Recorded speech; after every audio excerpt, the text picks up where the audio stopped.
Você está no podcast Academia do Agro, dedicado à competitividade do agronegócio brasileiro, com abordagem de temas que fazem parte do seu cotidiano, trazendo dicas e sugestões para o seu trabalho. Vamos juntos!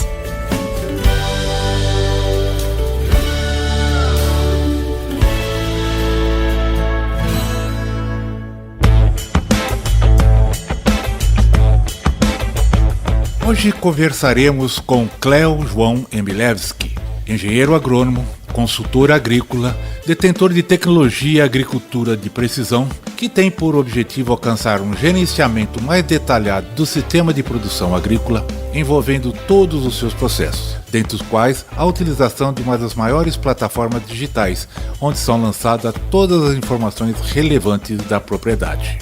Então hoje, Cleo João é o nosso convidado. Podcast Academia do Agro. Mas que bom! Conto hoje aqui com meu amigo Cleo João Emilevski, antigo parceiro, colega lá da região do Sudoeste Goiano, na grande metrópole de Rio Verde, hoje capital do agronegócio. E o Cleo, como todos sabem, é um especialista, um engenheiro agrônomo focado na área de serviços e de assessoria a produtores rurais e que tem se destacado no mercado aí com um trabalho diferenciado, sempre muito baseado nas informações coletadas a campo e que tem contribuído aí para incrementos de produtividades bastante expressivos e que tem se destacado aí perante o mercado. E vamos conversar hoje um pouco com ele, trocando algumas ideias, trocando as suas impressões. Seja bem-vindo, Cleo. Prazer é nosso, né, Valdir? Muitos anos que nós não se víamos, né? E hoje estamos aqui na sua casa, aqui, né? Batendo um papo. Prazer é nosso, né? E vamos fazer um bate-papo aí, né? Que bom, Cleo. Realmente a satisfação é minha. Eu fico muito honrado aí pelo prestígio que você tem nos dado. E para nossa, é costume das minhas gravações fazer a primeira pergunta para que até os nossos ouvintes conheçam um pouco o Cleo João. Conta um pouco da sua história, Cleo. Qual foram os principais fatos que você poderia destacar na sua autobiografia? Bom, Valdir, eu vim para Goiás em 1989, exatamente 30 anos, né? 31 anos já, né? Já é um bom tempo, né? Me formei em agronomia na Universidade de Passo Fundo e vim para Goiás para trabalhar numa fazenda chamada Cereal Ouro, né? E lá entrei como agrônomo, né? Recém-formado, pouca experiência, ou praticamente sem experiência nenhuma, né? Foi a primeira experiência de trabalho profissional foi lá. Então era recém-formado, aí eles estavam procurando um profissional lá, porque o pessoal do Cereal são de lá também, né? E me cataram lá e disseram embora, né? E a gente ficou ali praticamente 8 anos, né? 8 anos na Cereal Ouro. Então a gente desenvolveu bastante coisa nessas épocas, né? Que a dificuldade era grande, pouca informação técnica, né?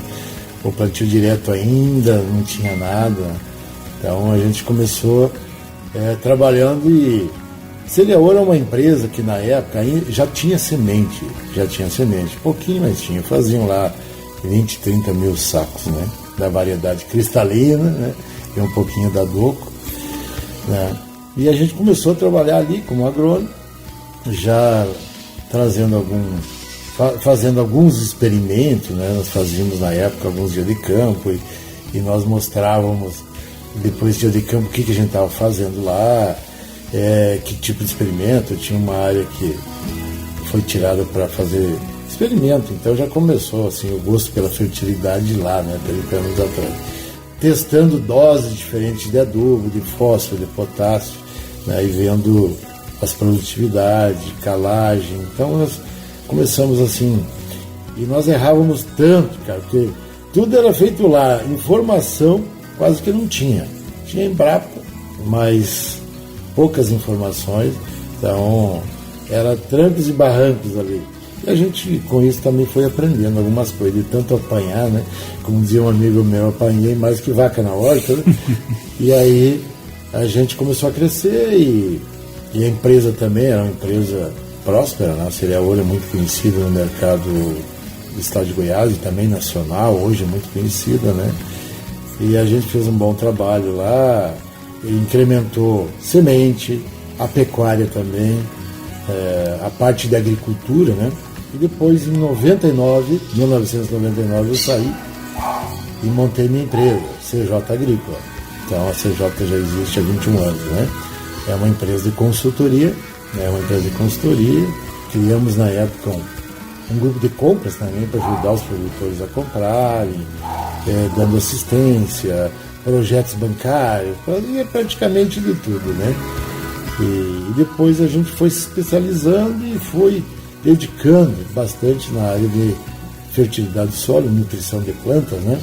Me especializei nessa área aí. Então, quer dizer, mais ou menos, muito sofrimento naquelas épocas lá atrás, né? Muito sofrimento. Tempo da soja de $8, né? Então, os produtores de greve, o tratoraço. E nós tivemos, até esse é legal contar, Rogério, 1994 foi a primeira grande crise que teve, que foi o cancro da haste. Perfeito. Em 94. Que essa doença fúngica, uma enfermidade que nós tínhamos só praticamente plantava a cristalina e um pouco da doco. E a cristalina e a doco era resistente, mas ninguém tinha que mais de 10% do doco. Então, houve uma quebra muito grande em 94 da safra aqui no Cerrado, devido a essa enfermidade chamada cancro da haste. Lembra do Tadashi, da Embrapa, que vinha falando, cuidado, mas ninguém acreditava que podia dar esse tombo tão grande, né? Depois passou 10 anos, veio uma outra grande crise, em 2004, que foi a ferrugem, né? A ferrugem asiática também deu outro tombo muito grande, né? E aí houve nessas grandes crises a gente aprende muito. O que nós aprendemos em 2004? Aprendemos que nós não sabíamos pulverizar. Isso ficou muito claro quando a ferrugem veio e se enxergava aquelas grandes manchas na lavoura, onde que a ferrugem perto de cerca, perto de árvore, faixas de ferrugem, 2, 3 linhas de soja. Então a gente viu que fazia muito mal as pulverizações. Então depois que a ferrugem veio, onde tinha pulverizado, conseguiu controlar um pouco a ferrugem e o resto da ferrugem matou. Então ali começou uma nova era de 2004, eu digo assim, que na verdade começou em 2006, a agricultura ganhar com tecnologia, investimentos novos. Então, de 2006 para cá, que a agricultura está num crescimento, vamos falar assim, até geométrico, né? Geométrico. Em termos de preços, produção, aumento de área, tecnologia, variedades novas, veio as variedades transgênicas, intactas e tal, houve uma invasão de tecnologia muito grande, aumentou bem as produtividades, né? Então, assim, contando rapidamente um pouquinho dessas grandes crises, que a gente, nas grandes crises, que se aprende muito, né? E aí está a agricultura do que está hoje, essa pujança, né, nos dias atuais. Cléo, e a CJ Agrícola, a sua empresa hoje de consultoria, qual hoje é a dimensão dela? Como é que vocês estão estruturados? Qual que é a sua equipe de trabalho? Qual a sua área de atuação? Quantos hectares hoje estão na sua responsabilidade? Qual é a área geográfica que você atende nesse momento? Bom, a CJ Agrícola foi fundada em 1999, uma empresa de consultoria. Nós tínhamos um grupo de compra, né, que nós comprávamos para os clientes, né, os insumos, né, na época. E depois eu fui me especializando em fertilidade e comecei a trabalhar como falar assim, com um modelo de agricultura de precisão, porque na época não existia uma plataforma que tem hoje. Dentro do que nós tínhamos de ferramentas, que eram planilhas mostrando para o produtor aonde dentro do talhão que ele tinha que adubar mais, onde adubar menos, calcaiar mais ou menos, de uma forma bem rústica, vamos falar assim. Era uma agricultura de precisão de planilha, né? De Excel, era basicamente isso. E aí a gente foi buscando o mercado. Hoje nós trabalhamos com uma plataforma americana, que é a maior plataforma do mundo de agricultura de precisão. Eles estão em 80 países do mundo, eles processam mais de 100 milhões de hectares já, né, a essa empresa americana. eu sou um franqueado deles e eu utilizo essa plataforma, né, deles como franquia.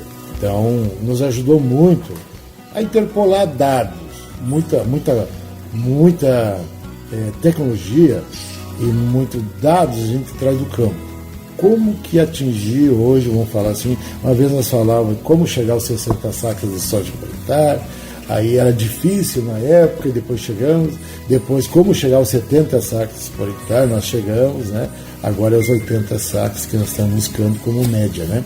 Lógico, tem talhões de 80, de 90, até de 100 sacos, mas média de propriedades grandes, colher 80 é muito raro, né? Então, assim, dobrar essa produção, desde que cheguei 30 anos para cá, praticamente foi dobrada a produção, né? Então, a gente sempre está em busca de novas tecnologias para o produtor, aonde que ele tem que se agarrar, e a gente começou a dominar um pouco essa área, olhando a fertilidade do solo, olhando esses nutrientes, como colocar em equilíbrio no solo, né? Então, assim, se fala muito em equilíbrio do solo, mas pouca gente até sabe pouco disso aí. Se fala, mas executa e sabe-se pouco, vamos falar assim, né? Aí está lá o fósforo, o potássio, tá o cálcio, o magnésio, o enxofre, né? Falei dos macronutrientes, depois vem os micronutrientes, boro, cobre, manganês, zinco, molibdênio e níquel, agora o níquel entrou também, né? Então, assim, como ter esses números bons no solo? São parâmetros adequados de fertilidade. A gente chama assim, né? Que números são bons de fósforo no solo, de cálcio, para atingir essas condições. Então a gente foi conseguindo, foi dominando isso. Da onde que saiu isso? Das propriedades. A gente, talhões, começou em talhões. Tinha talhões que, alguns anos atrás, já estava produzindo 80 até 85 sacos por hectare. O que ele tinha ali de cálcio, de magnésio, de enxofre, de fósforo, de potássio, de boro, e a gente transportava isso para o resto da fazenda para chegar nesse número. Então a gente foi criando um banco de dados, porque o Cerrado, sabe-se, hoje nós plantamos em áreas até de 10% de argila até 70% de argila. Então a gente diz assim, em áreas arenosas é uma tecnologia totalmente diferente. Então tivemos que dominar plantio em areia, né, dominar plantio em argila, que é mais fácil, né, em áreas mais argilosas. Então buscando essas ferramentas, né? Então a gente conseguiu trazer alguma coisa usando a agricultura de precisão de última geração, utilizando dentro dessa plataforma algumas coisas tipo assim, imagens de satélite, monitorando essas imagens semanalmente, né? Vendo o que há em cada talhão toda semana por imagens, né? Existe satélite hoje, tipo um satélite americano chamado Sentinel, que tem uma precisão de 5 metros, ou seja, a gente vê até uma enxada lá nele fora do lugar. Então a gente começa a ver esse índice de vegetação, né, que é NDVI, índice de vegetação, a biomassa da planta, e a gente consegue lá em tempo real, lá dentro do talhão, com essas imagens toda semana, ver o que está acontecendo nessas áreas que estão em vermelho, vamos falar assim, que é um problema. As áreas em verde, que a biomassa está boa. A área em vermelho, o índice de vegetação está muito baixo, né? Então pode ser um problema de nematóide, pode ser um problema de percevejo de castanha, um erro de plantabilidade, né? Então tem várias coisas. Então tu consegue em tempo real, semanalmente, entrar no meio do talhão e ver isso e tentar ver se consegue, às vezes, até reverter o problema, com possibilidade de reverter esse problema. Então, assim, hoje tem bastante ferramenta para ser usada nisso aí, dentro dessas plataformas digitais, né, para trazer benefícios para o produtor. Que benefícios? Produzir mais. Perfeito. Cleo, e hoje, qual é a sua estrutura hoje para atender os seus clientes? Aliás, até te perguntei inicialmente, né? Hoje, quantos hectares você dá assessoria e quantas pessoas estão envolvidas nesse processo? Bom, hoje a gente tem uma área, nós atuamos no estado de Goiás, né, uma parte Mato Grosso, Tocantins e Minas Gerais, né? E a gente já está, então, aí há algum tempo, né? Hoje nós temos aí mais de 80 mil hectares, né? Então, e o bom, e os clientes com sucesso, isso é bacana, né? Tem produtores que estão há 21 anos já. Que beleza. Então, assim, já tem uma história, né, com eles, né, de sucesso e tal. sempre buscando o quê? Produtividade. Não tem outra palavra. Não adianta fazer um trabalho bonito, ir lá toda semana e levar os mapinhas coloridos se não tem produtividade. O produtor não fica. O produtor quer produzir mais. E a gente hoje tem uma ferramenta muito bacana que às vezes, vou dar até exemplificar, acho que até fica melhor. Vamos dizer que ele está produzindo 60 sacos por hectare, do jeito dele, de soja. Para levar para 65 no primeiro ano, tá fácil. Para levar para 70 no segundo ano, fica um pouquinho mais difícil. Então, para aumentar de 60 para 70, ou seja, agregar 10 sacos por hectare para ele, que é uma coisa muito forte, não é tão difícil nos dias atuais, porque já se domina essas tecnologias, né? Como a gente estava falando mais cedo de plantadeira, plantabilidade. O trabalho que a gente fez ano passado, a gente avaliou aí quase foram 9 marcas de plantadeiras que eram utilizadas na região, e a nota não foi muito boa, não. A gente chegou à nota 7, ou seja, o coeficiente de variação 30%. Chegamos à conclusão que nós estamos deixando de colher, em média, 5 sacos por hectare. Em média. Por plantabilidade. Devido à má plantabilidade. Baixa qualidade de plantio. Então, ou seja, esse é 15% da produção média. É um número muito alto. Então, nós estamos agora trabalhando em cima desse item.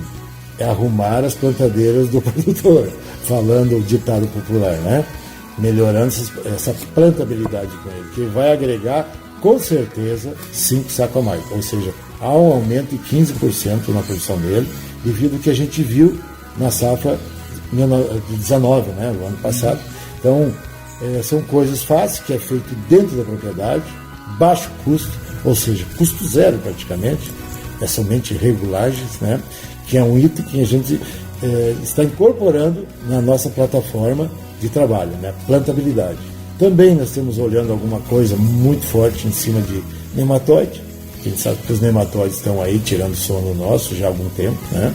Se falava alguns anos atrás que é a próxima enfermidade, vamos falar assim, que é tirar o sono, mas com o domínio de alguns produtos e alguma tecnologia, um manejo muito forte, a gente está conseguindo até dominar os nematóides, né? Principalmente o pratilencos, né? Vamos falar assim.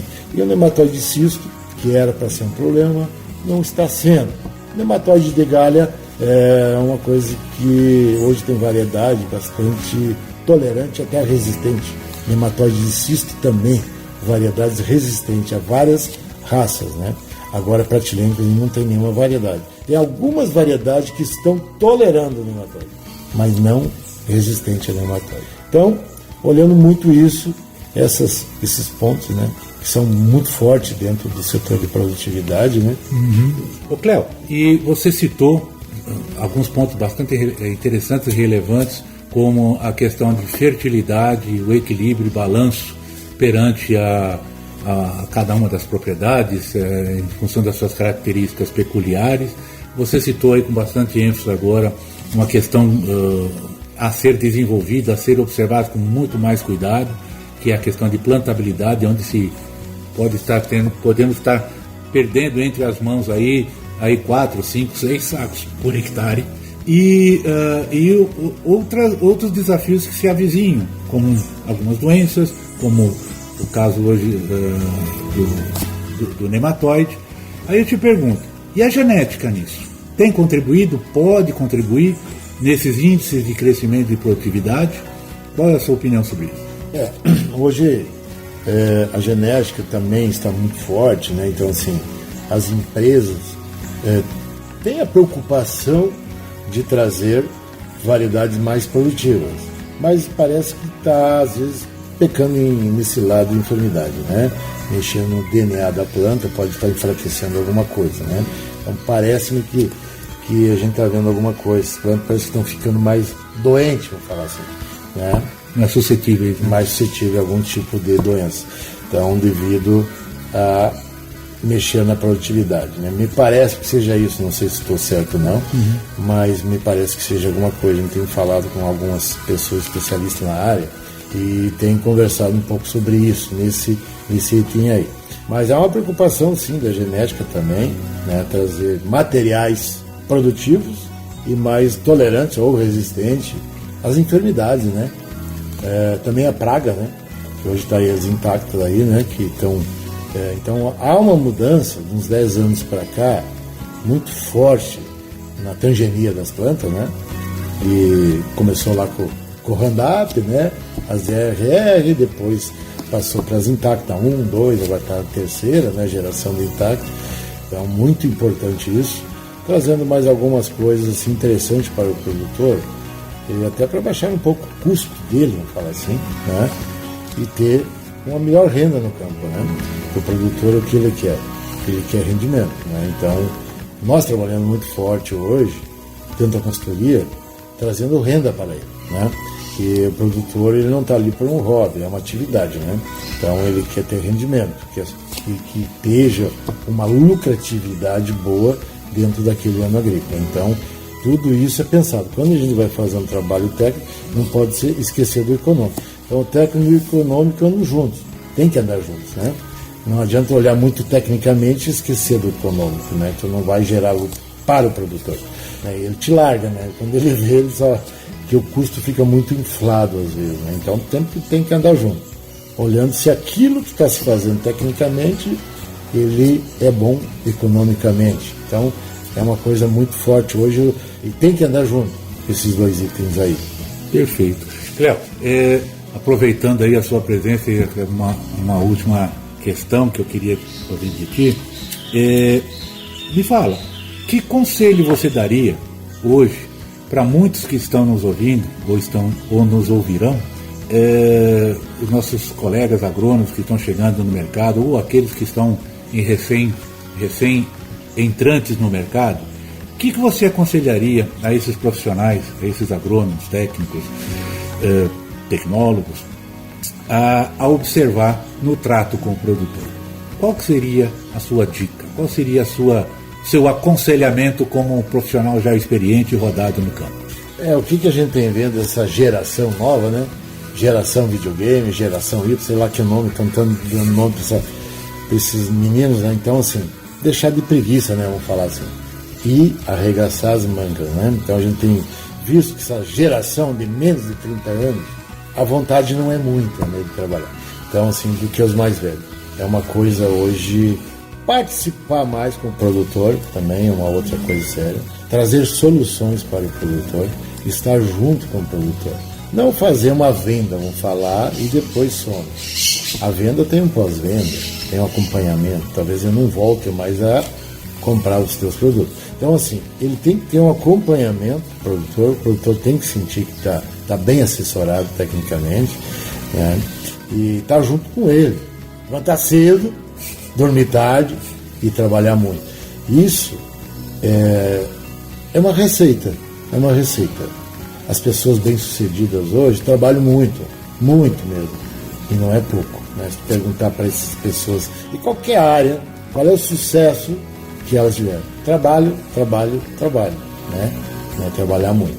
Lógico, hoje existe muita tecnologia, muita informação. Então, buscar essas informações está ao alcance. Hoje, tu entra na internet, você busca qualquer coisa em tempo real, qualquer informação, né? Então, trazer informação e trazer para o produtor, mostrar a informação, o que tem, o que mudou isso, o que pode mudar na vida dele, em termos de máquinas agrícolas, né? Então, a gente trabalha muito forte com plantadeira e a gente viu que elas definem produção. Até tem algum caso que nós encontramos. O produtor estava perdendo 15 sacos por hectare, 30% da produção, não 25% da produção dele, devido às plantadeiras dele. Isso foi encontrado ano passado. A média foi 5, mas nós chegamos até 15 sacos. Então eu não sabia o que estava acontecendo, porque eu não produzia, sempre os vizinhos produzindo mais. E o problema estava numa outra área, não na área de lavoura, estava na área de máquinas agrícolas. Muito importante, então, o técnico hoje, abrir os olhos, abrir o leque, vamos falar assim, olhar um pouquinho, 180, 360 em roda dele, o que pode trazer de benefício para o produtor. E estudar muito também. Debruçar, ver, analisar, estudar. Então hoje está muito fácil, se eu voltar 30 anos atrás, da época que cheguei aqui, Não tinha internet, não tinha computador, não tinha celular. Nós tínhamos que fazer tudo sozinho lá no meio da lavoura, né? Colher e ver se deu certo. Hoje tem muita informação já, né, ao alcance, em tempo real. É só dar um clique, né? Então, assim, muitos trabalhos. Ele quer procurar um trabalho para um produtor, alguma coisa, já vai ver que tem centenas de trabalhos, e trazer informação para ele. E com honestidade, né, Rodrigo? Com bastante honestidade. Sempre, né? Sempre olhando isso aí. Cléo, muito obrigado pela oportunidade dessa entrevista. Quero colocar essa plataforma, esse canal aberto à sua participação sua aí. E, eventualmente, a gente pode, inclusive, se aprofundar num tema mais específico, seja na fertilidade, seja na plantabilidade, seja nos tratos culturais principais aí das culturas, seja ela no soja, no milho, na questão do plantio direto, que você teve também uma participação muito forte na sua evolução dentro do nosso sistema. Então fica aqui meu obrigado, tá? Te agradeço aí pela participação. Eu que agradeço, Valdir. E tá precisar da gente aí para qualquer informação, estamos às ordens, né? Tu falou em plantio direto, né? Então, quando eu cheguei em Goiás, praticamente não existia o plantio direto e uma turma muito grande. Tinha o Clube Amigos da Terra na época, né? Que ele foi fundado, era justamente para estabelecer o plantio direto, né? Então, e o plantio direto, talvez, foi uma das maiores revoluções fitotécnicas que o mundo já viu na agricultura, né? Não revolver o solo para poder plantar. Então, assim, e o plantio direto está ensinando, é o pai da criança de algumas coisas que a gente está fazendo hoje, tipo adubação a lanço. Quem está nos deixando fazer isso, adubar o sistema, é o plantio direto, né? Então, hoje tem muitos produtores na região do Rio Verde que já fazem tudo a lanço há 25 anos, calagem, gessagem, a parte de cloretagem, fosfatagem, né? Mas quem nos deu essa condição e estabeleceu isso foi o plantio direto, né? Porque no plantio convencional não dá para fazer isso. Então o plantio direto trouxe bastante benefício, graças a Deus, né? É verdade. Beleza, então. Grande abraço. Um grande abraço, Valdir. Com temas expressivos e dinâmicos, esse intercâmbio semanal visa oferecer um melhor desenvolvimento em suas habilidades profissionais e nas atividades e práticas do seu cotidiano. Somos da Academia do Agro, o podcast para todos aqueles apaixonados pelo agronegócio. Te aguardamos no próximo episódio. Até lá!